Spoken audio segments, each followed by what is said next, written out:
Title: The Mortgage. They slid the mortgage papers across the kitchen table like it was normal, like betrayal should be signed in ink and swallowed with coffee. "You've saved enough," Mom said softly, eyes darting. "It's time you help family," Dad added, like it was noble, like I was the selfish one. I looked at the name on the deed. My sister's, and that's when the silence inside me cracked. Growing up, I believed loyalty came with blood, that love was fairness, that family meant balance. They fed me that myth every day I watched them favor her. Every piano lesson she didn't practice.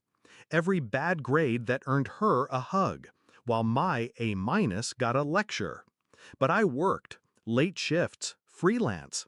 I said no to vacations, clothes, even air conditioners. They said I was disciplined. Now I know the word they meant was useful. 3 months before the papers hit the table, I noticed Mom was vague about her bank statements. Dad mentioned renovations, but never said for whom. Then my sister posted a photo, a brand new house, marble counters, a wraparound porch. Her caption? "When hard work pays off." Hard work? She's never held a job longer than 6 weeks. I stared at the post until my hands shook. But I didn't confront them. Not yet. The next week, they invited me for dinner. I thought it was guilt. It was preparation. They served my favorite, lamb roast, mint sauce, even the expensive wine. That's when Dad pulled out the folder. Mom smiled, almost apologetically. "We already co-signed for her, but now the monthly payments—" "She can't afford it," Dad finished. "But you can."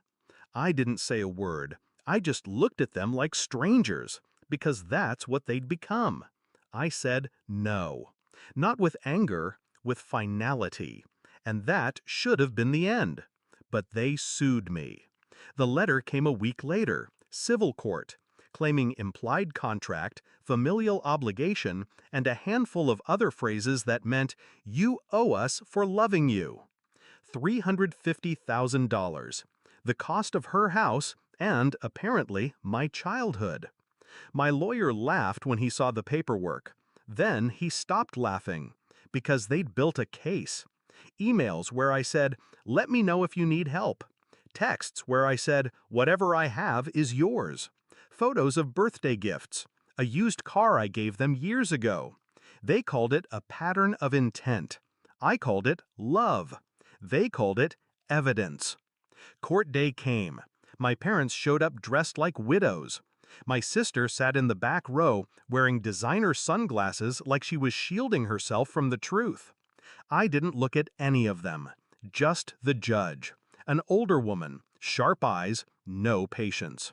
She read the file, sighed, and asked one question. Did he ever agree, in writing or otherwise, to pay for the house? The courtroom held its breath. My father opened his mouth, but I spoke first. "No, Your Honor. I didn't even know they bought her a house until after they did." The judge nodded once, then turned to my parents. "In that case, this is over. Case dismissed. No fanfare, no long speech, just a legal gavel and a lifetime of silence." But I wasn't done. You see, while they were building a lawsuit, I was building a firewall. I froze the joint savings account. I withdrew every dollar I had ever deposited into their assets. The car they still used? It was in my name.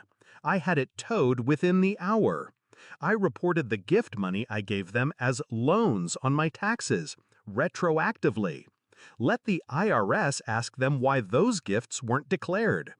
I reached out to every family friend they knew, told them calmly what happened.